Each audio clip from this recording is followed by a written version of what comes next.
Today, I'll guide you on how to cancel an order on Mercari. Here's how to do it. First, go to Mercari.com, which is the homepage of the site. Ensure that you are signed into your account. To do this, click on the Log In button and sign in using Google, Facebook, or Apple.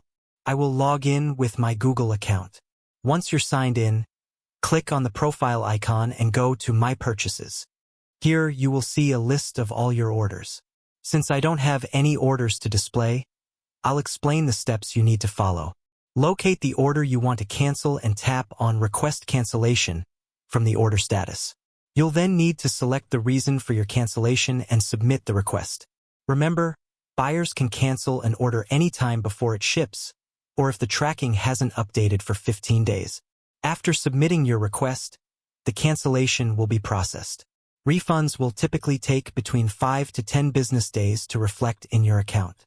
If you found this video helpful, please like and subscribe. Thanks for watching and see you next time.